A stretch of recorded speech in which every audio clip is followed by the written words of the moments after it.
¿Cómo están? Esta es la misa de gallo.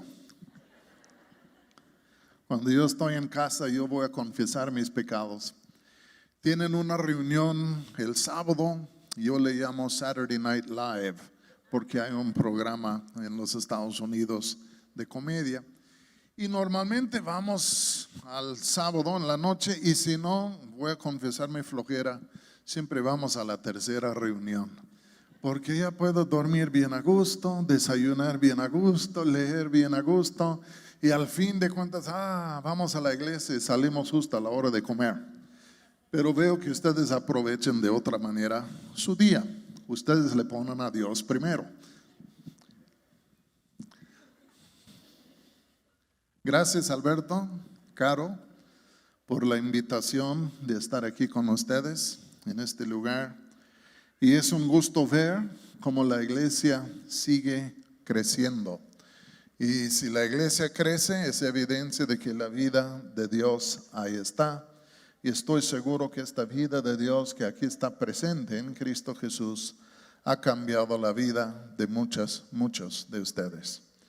Yo les invito a que abran sus Biblias a Primera de Pedro, capítulo 5.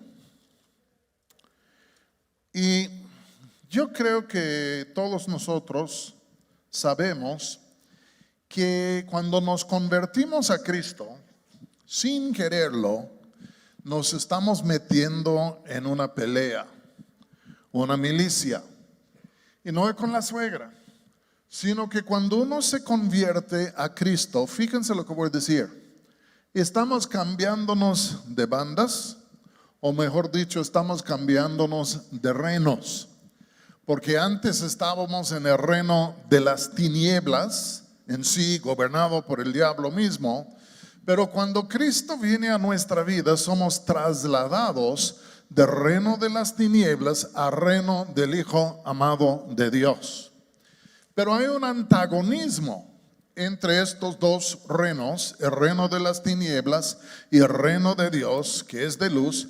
Y hay un antagonismo entre los dos, y cuando tú y yo nos cambiamos, cuando somos trasladados por convertirnos, de pronto sin saberlo, es como que fuésemos reclutados en el ejército de Dios y de pronto nos encontramos en combate. Porque el reino de tinieblas en donde antes estábamos y que no nos pudo impedir convertirnos, ahora está molesto que estamos del lado de Cristo y pelea en nuestra contra. Pero digan conmigo, mayor es Él que está en nosotros que el que está en el mundo. ¿Quién está en nosotros? Jesús. Jesús le venció al diablo, ¿sí o no? Algunos dicen que hasta que le tumbó todos los dientes, quién sabe. Pero Jesús venció al diablo y Él vive en nosotros. Y por eso dice Juan que mayor es Él, Jesús, quien está en nosotros, el gran vencedor. Mayor es Él que está en nosotros que aquel que no está en el mundo. Que a nosotros nos garantiza a que si le sigamos con Jesús, nos garantiza que tú y yo podemos triunfar y vencer, porque la cabeza de la iglesia, Jesús, triunfó y venció. ¿Están conmigo? Sin embargo, estamos en una milicia. Y en Primera de Pedro, capítulo 5, el versículo 8, encontramos, fíjense lo que voy a decir, el texto más citado de la epístola de Pedro a lo largo de los siglos. Y dice aquí, sed sobrios y velad. ¿Por qué? Porque vuestro adversario, el diablo, como león rugiente, anda alrededor buscando a quien devorar. ¿Qué quiere hacer con nosotros? Nos quiere devorar. Pero dice Pablo que no somos ignorantes de las maquinaciones del enemigo. Y yo quiero hablarles en esta mañana de una de las armas más grandes que el diablo utiliza en contra de la iglesia. Y no solo de cuál es su arma que utiliza, sino cómo podemos combatir y vencer. Porque acuérdense de lo que voy a decir. Cristo nos ha dado y quiere que seamos vencedores y nos ha dado todo lo que tú y yo necesitamos. para poder vencer. Y es por eso que la Biblia dice que no dice esto, no dice que somos más que vencidos en Cristo Jesús, sino que dice que somos más que vencedores por medio de aquel que nos amó y se entregó a sí mismo por nosotros. Oremos. Padre, gracias por esta oportunidad de compartir tu palabra. Pido gracia para poder compartir ahora.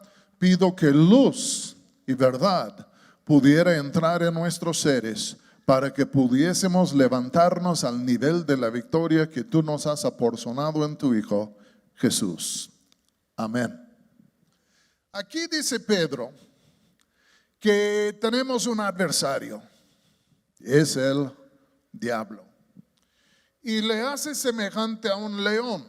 No es un león, pero usa el león para ilustrar cómo es. Y dice que vuestro adversario, el diablo, anda alrededor como león rugiente, buscando a quien devorar. Tengo que decirles algo el día de hoy. El diablo no es tu buen cuate. Hay algunos que creen que el diablo es su buen cuate, su buen amigo, y pues en sí que es buena onda y tantas cosas. Es todo lo contrario. Es un ser incurablemente maligno que nos quiere destruir, nos quiere devorar. Y vuelvo a decir, algunas de las cosas que él utiliza para atacar al cristiano, fíjense muy bien, es la duda. La duda. Porque él no nos puede destruir si no primero destruye nuestra fe. Porque es la fe en Jesús que nos ha levantado. Es la fe en Jesús que nos hace fuertes. Es la fe en Jesús que nos hace victoriosos. Y entonces el enemigo siempre está buscando alguna manera por medio de lo cual él puede desenchufar a nuestra fe. Porque si perdemos nuestra fe, comenzamos a hundirnos. Y entonces alguna de sus armas más grandes es la duda. Y a ver, yo les voy a contar unas experiencias que yo he tenido y a ver si no te identificas con lo que te voy a decir. Hace muchos años yo me convertí. Yo era un drogadicto. Me acuerdo una noche fui a un hospital en la ciudad en donde yo vivía.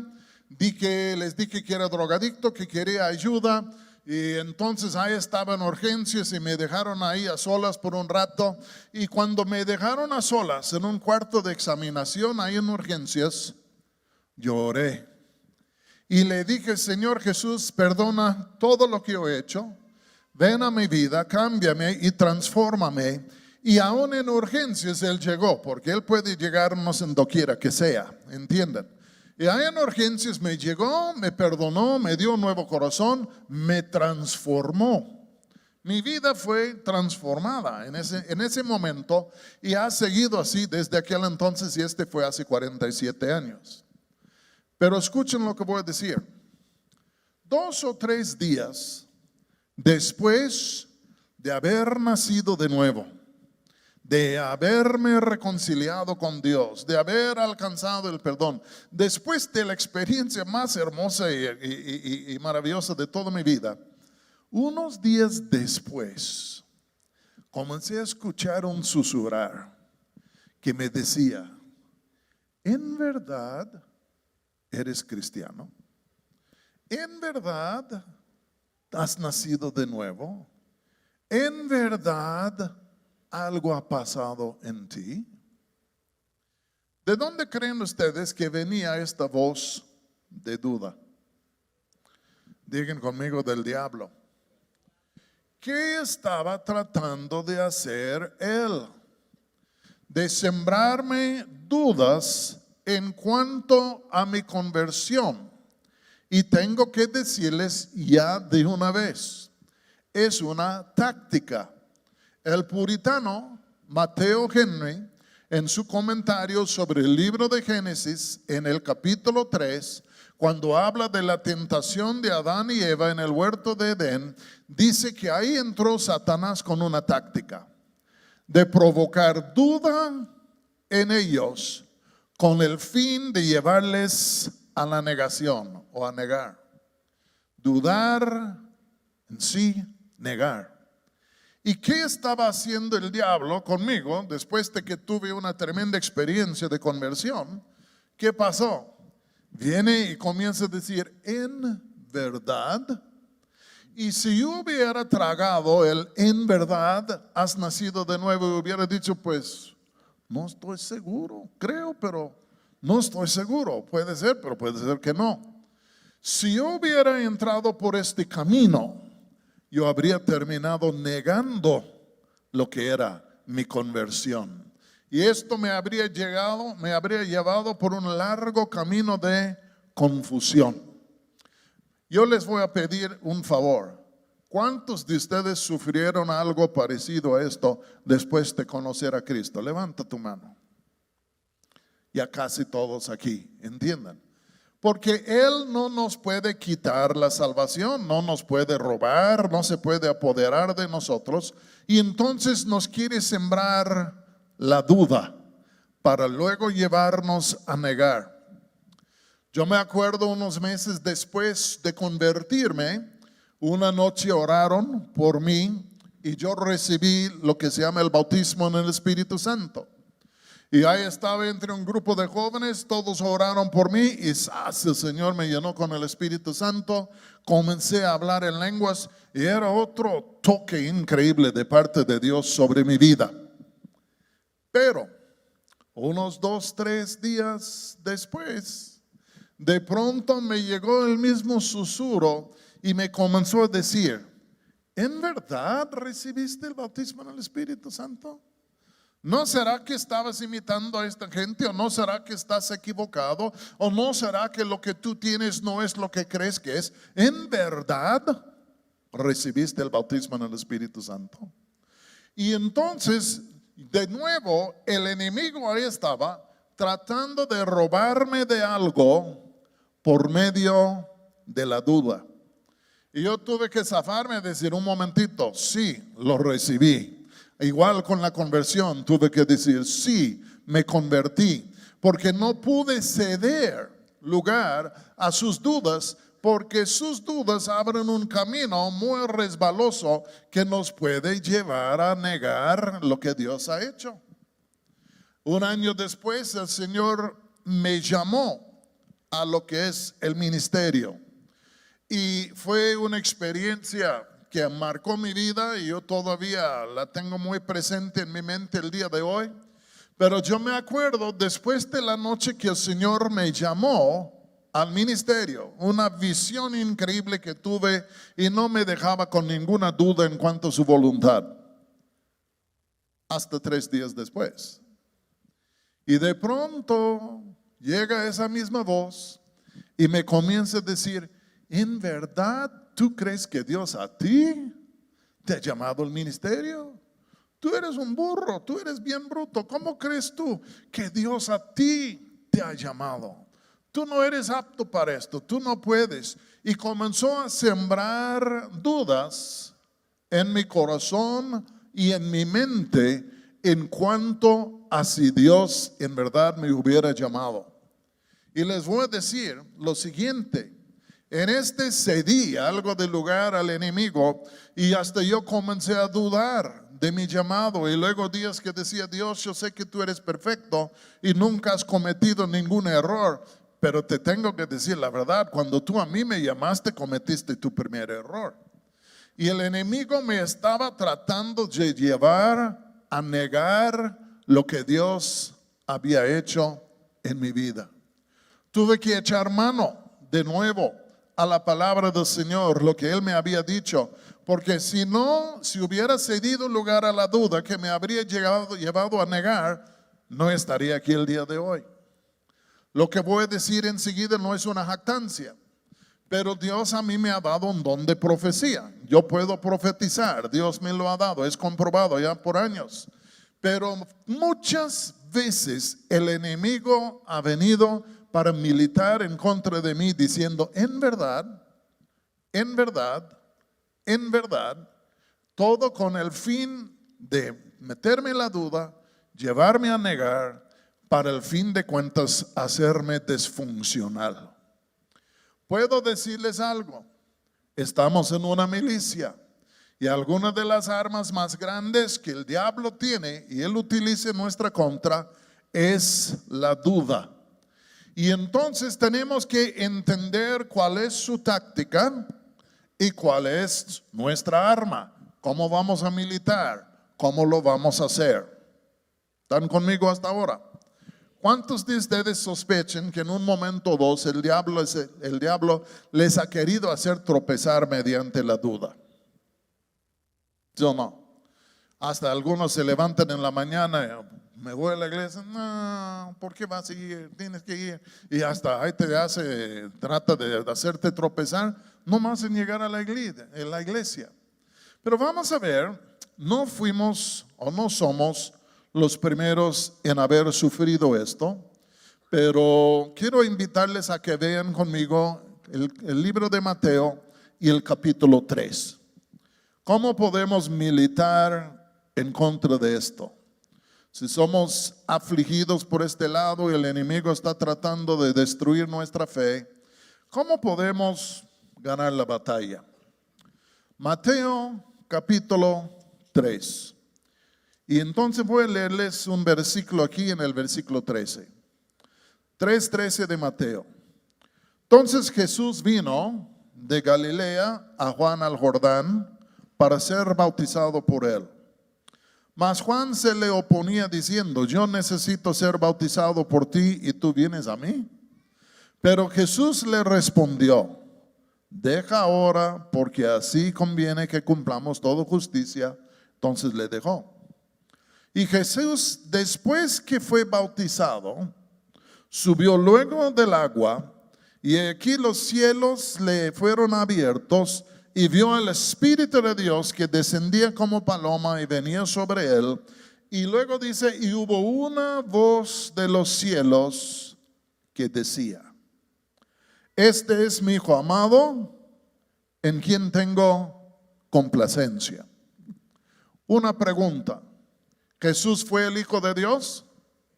Sí.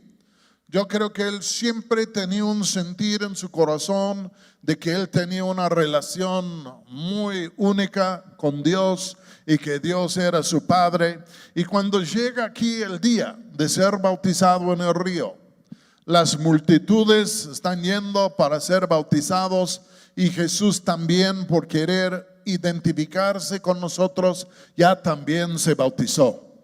Y ustedes conocen la historia. Cuando él fue bautizado por Juan en el río, sucedieron tres cosas increíbles. Primero, los cielos se abrieron. Wow, yo nunca he visto los cielos abiertos. Me encantaría ver los cielos abiertos para ver qué hay por allá, porque la Biblia nos dice, pero siempre al ver es mejor. Y entonces los cielos se abrieron. Pero no solo esto. Cuando los cielos se abrieron, descendió el Espíritu Santo sobre él en forma de paloma, y dice Juan que permaneció sobre él. Este nunca había pasado a nadie antes, y realmente es como si Dios estaba dejando caer el Espíritu Santo o la unción de Dios sobre él para que él pudiera cumplir con su misión. Y entonces los cielos se abrieron, el Espíritu Santo descendió, y hubo una voz del cielo. La voz era la voz del Padre. Y el Padre dijo algo, queriendo señalar a su Hijo. Y dice, todos ustedes que están ahí, quiero decirles algo. Sobre quien descendió el Espíritu, este es mi Hijo amado, en quien tengo yo complacencia. Mateo y Marcos lo ponen con estas palabras, este es mi Hijo amado en quien tengo complacencia. Lucas lo pone en esta manera, tú eres mi Hijo amado en quien tengo yo complacencia. Jesús tenía un sentimiento, una sensación, siempre yo creo, de una relación muy especial con el Padre, pero en este día en el río Jordán, fue revelado públicamente como el Hijo de Dios, pero a la vez confirmado en su sentir que era el Hijo de Dios, y todo esto con el fin de fortalecerle por las cosas que estaban por venir. ¿Era Jesús el Hijo de Dios? Digan conmigo, sí. ¿Qué le dijo el Padre? Tú eres mi Hijo amado, en quien tengo yo complacencia. Capítulo 4 de Mateo, versículo 1. Entonces Jesús fue llevado por el Espíritu al desierto para ser tentado por el diablo. Y después de haber ayunado 40 días y 40 noches, tuvo hambre. Yo también habría tenido hambre. Yo tengo hambre ahorita. Y luego dice, y vino a él el tentador y le dijo, fíjense bien que le dijo, si eres el Hijo de Dios, di que estas piedras se convierten en pan. ¿Qué dijo el Padre a él? Tú eres mi hijo. ¿Y qué le dijo al diablo? Si tú eres el Hijo de Dios. Yo no estoy seguro, yo no estoy convencido, no sé si sea la verdad. ¿En verdad tú eres el Hijo de Dios? ¿Qué estaba tratando de hacer el diablo en este momento? Digan conmigo, de sembrarle una duda. Jesús sabía, tenía la confirmación y la voz, pero ahora el diablo vino para robarle esto, para sembrarle una duda. ¿Están conmigo hasta ahora? Y uno dice, hasta Jesús le tentó y le quiso confundir. Claro que sí. Y entonces Jesús sabía que él era el Hijo de Dios, pero ahí estaba el diablo sembrando la duda, queriendo robarle lo que él tenía, porque le quería llevar a negar que era el Hijo de Dios. Y le dijo algo aquí muy canijo. Dice, mira, si tú eres el Hijo de Dios, pues haz algo para comprobarlo. Haz algo para demostrar que es cierto. ¿Qué haremos? Pues mira, para que yo crea que tú eres el Hijo de Dios, ¿por qué no conviertes estas piedras en pan? Dame una demostración de algo, una señal que me hace creer. Y yo les voy a hacer una pregunta. A ver qué opinen ustedes. Todos nosotros sabemos que Jesús no intentó cambiar las piedras en pan, ¿de acuerdo? ¿Por qué no lo hizo? Pues yo creo en el primer lugar porque Dios nunca sigue las instrucciones del diablo, pero en el segundo lugar Él no sentía la necesidad de demostrar que Él era el Hijo de Dios, porque la duda del diablo no había penetrado a su corazón. Y entonces es como que no, no es necesario, yo sé quién soy.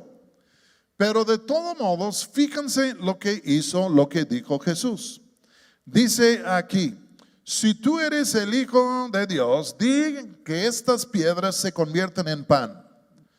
Y él respondió y dijo, escrito está, no solo de pan vivirá el hombre, sino de toda palabra que sale de la boca de Dios. Cuando el enemigo vino para sembrarle una duda, para tratar de llevarle a cierto lado, ¿con qué se defendió Jesús?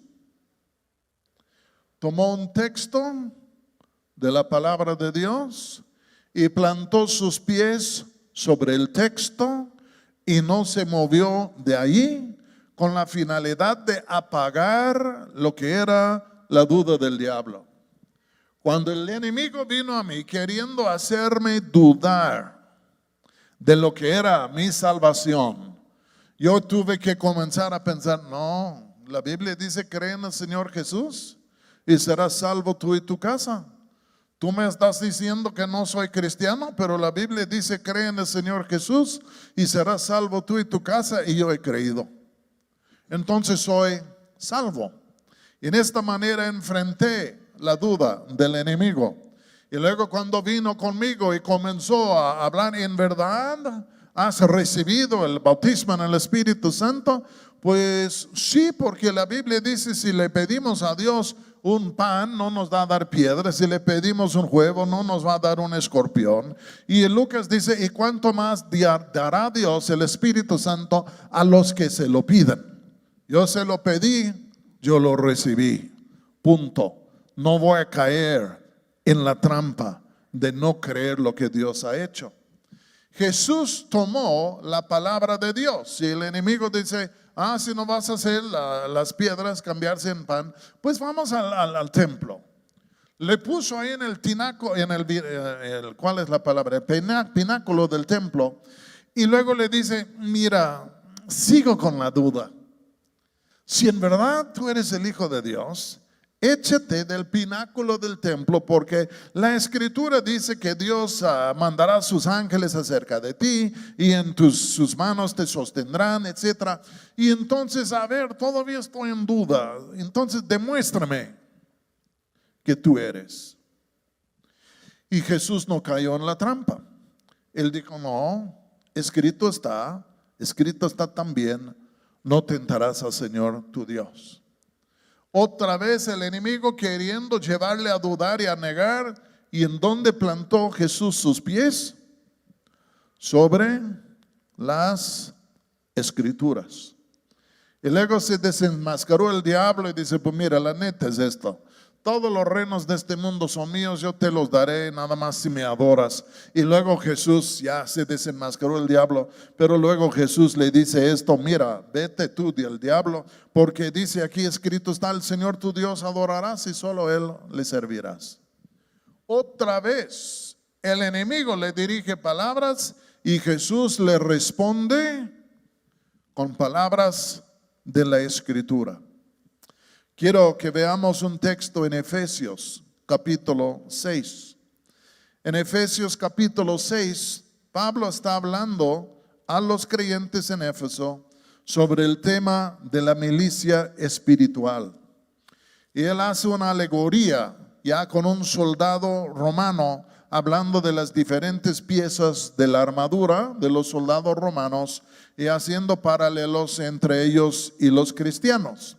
Y él dice que en sí pues hay que ser fuertes, hay que tomar toda la armadura de Dios, luego hay que ceñir los lomos en sí con la verdad, poner la coraza de justicia, el yelmo de la salvación, los pies calzados con el apresto del evangelio. Y luego en 6:17 él dice algo muy importante. Dice aquí, versículo es el 16. 6:16 de Efesios, él dice esto. Dice, sobre todo, tomad el escudo de la fe con que podáis apagar, ¿qué? Todos los dardos de fuego del maligno. Los soldados romanos tenían espadas, algunos tenían cuchillos, otros tenían lanzas, otros tenían un arco con flechas. Pero también los soldados romanos tenían aquí lo que Pablo llama dardos. ¿Cuántos de ustedes han jugado con dardos? Ahí se pone el blanco y luego ¡pam! Y pegas a la pared en vez del blanco, ¿no? Pero ahí estamos y ¡pam! Y ¡pam! Y tratando de pegar esto.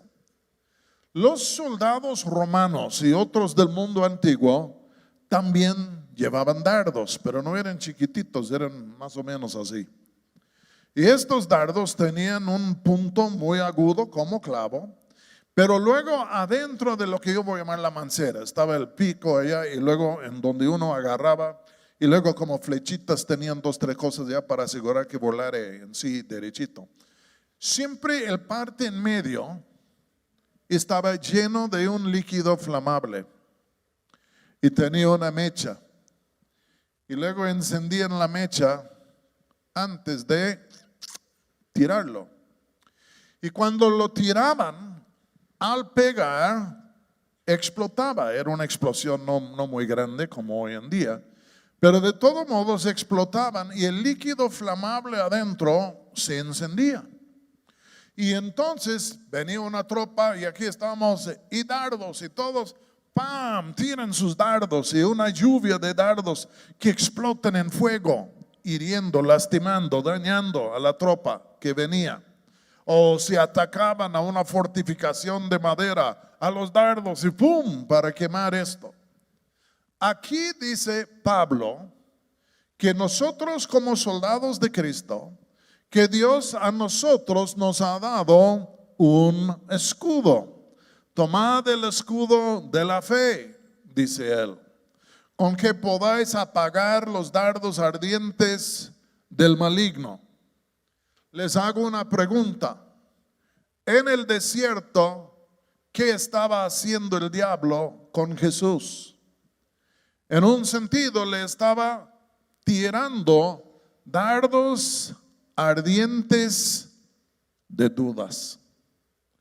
Yo quiero decirles, hoy en día también a nosotros lo hace. Constantemente nos está tirando dardos ya de fuego, que son dardos que pueden explotar con dudas en nuestras mentes. Les voy a hablar nomás de dos porque el tiempo se marcha. ¿Cuántos de ustedes han tenido una situación muy difícil, han orado y Dios no ha contestado? Yo sí. Y luego, cuando esto ocurre, de pronto los misiles, los dardos ardientes comienzan a caer. Y algunos de ellos dicen, pues ya ves, Dios no existe. Y otros dicen, ya ves, Dios no se interesa en ti. Otros ya no te ama, entiendan. Otros de otro índole. Pero el enemigo aprovecha esa situación para sembrar dudas en nuestro corazón en cuanto a Dios y nuestra relación con Él. ¿Me estoy explicando bien? ¿Cómo lo vamos a hacer? Él dice, agarra el escudo de la fe, con que podamos apagar a los dardos ardientes del maligno.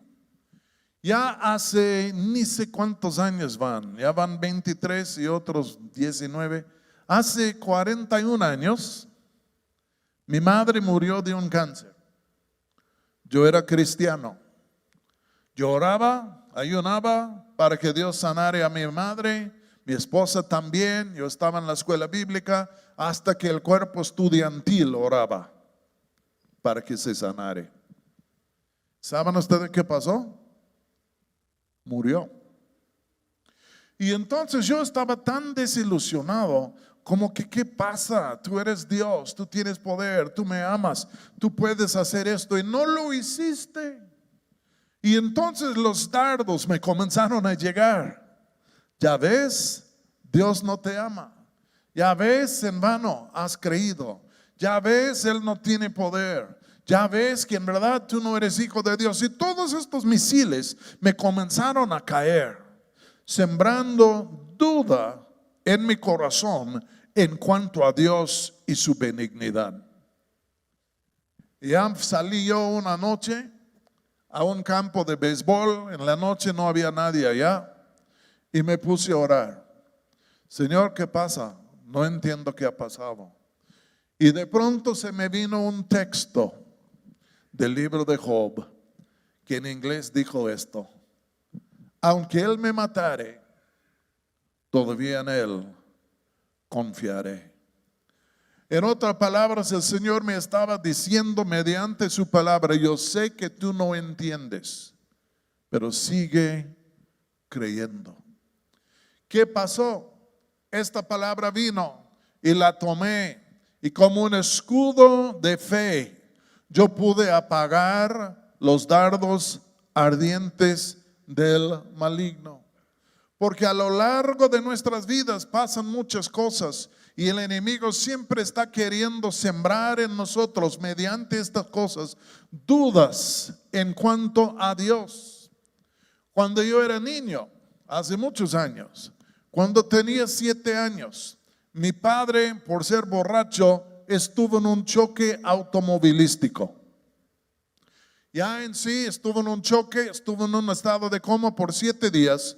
Y yo de niño, porque íbamos a la iglesia metodista, yo de niño sin saber ni fu de fa, cada noche oraba yo, o rezaba mejor dicho, el Padre Nuestro, queriendo que Dios sanare a mi padre. Muere. ¿Y saben ustedes lo que pasó? En ese momento dudé por completo de Dios y hasta que llegué a negarle. No hay un Dios. Y si hay, no es digno de nuestra atención. Esto me llevó a varios años del ateísmo hasta que Cristo vino y por fin se reveló a mí. Lo que pasa es, de niño no supe tomar el escudo de la fe. Cuando yo era cristiano ya supe tomar del escudo de la fe y al fin de cuentas pude apagar los dardos ardientes del maligno. Pero yo te hago una pregunta. ¿Puedes tú identificar algún punto en tu vida en donde el enemigo te está tratando de sembrar una duda? Todo con el fin de llevarte a negar a tu fe, desbancarte para que termines negando a Dios.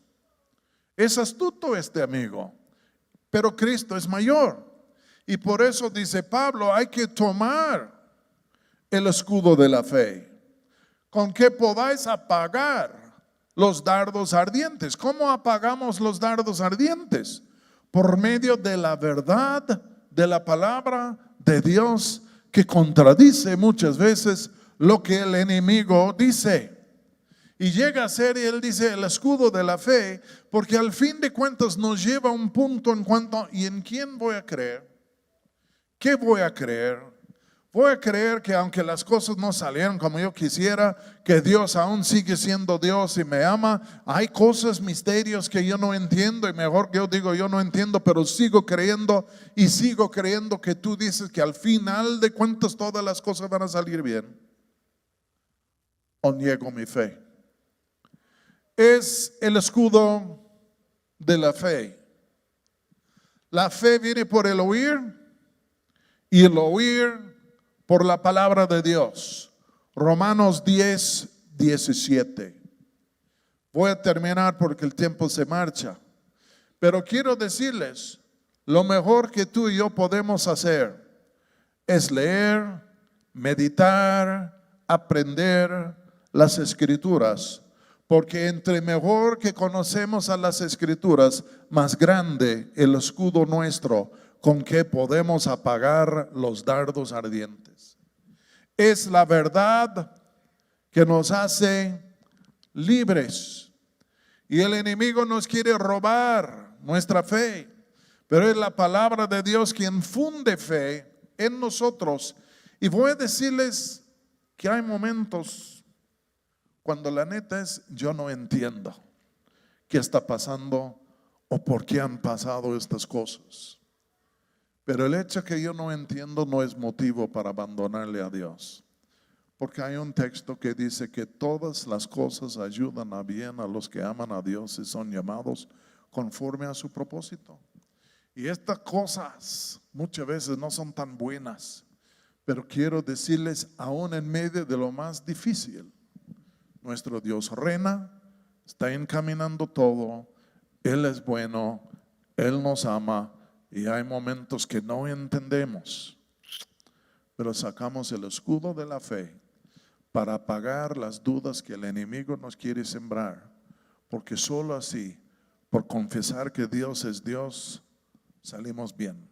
Termino muy rápido, yo sé que el tiempo es muy limitado. Hace 8 años tuve un cáncer, estuve en el hospital 3 semanas, me operaron, estuve en quirófano 11 horas. Luego 3 semanas en el hospital. Habían días que yo no sabía si iba por delante o por atrás. Habían días que decía voy a salir de aquí y otros días ya no voy a salir de aquí. Y entonces el enemigo atacaba. Ajá, y tú eres un predicador y tú eres un cristiano y Dios es bueno y tantas cosas. ¿Y qué si te mueres? Y al fin de cuentas, como se hace en ocasiones, tuve que sacar una espada, la espada de la palabra. Marcar una raya en la tierra Y tuve que decir, venga lo que venga, sea como sea, esta es mi postura. Dios es bueno y su misericordia es para siempre. Vivo o muero, Dios es bueno y su misericordia es para siempre. Y aunque no creo ver esto aquí en este mundo, así es Él y lo voy a ver por toda la eternidad. Vamos a ponernos en pie, el tiempo se acabó. No hay duda que el enemigo podría sembrar en tu mente que no tiene su respuesta en las Escrituras. Hay palabra para cada situación, para cada momento. Y el Espíritu Santo sabe en dónde está. Y entonces, si tú estás en duda, levanta tu escudo de fe de la palabra de Dios y apaga a los dardos ardientes del maligno. Y tu fe se levantará, las luces se prenderán, la paz se volverá, el gozo se renovará y los cielos se abrirán y dirán, qué bueno que la verdad me ha hecho libre. Oremos. Padre, gracias por tu bondad y tu amor. El enemigo siempre está queriendo sembrar dudas en nosotros en cuanto a ti, pero él miente y lo hace porque no quiere que confiemos en ti, no quiere que creamos en ti, porque Señor, si creemos en ti, no hay nada imposible y la gloria venidera tuya es increíble. Padre, bendice el día de hoy a tu pueblo y ayúdanos a todos nosotros a saber cómo tomar la armadura de Dios y el escudo de la fe y apagar los dardos ardientes del maligno para que podamos andar en fe y confiadamente en Cristo Jesús. Amén.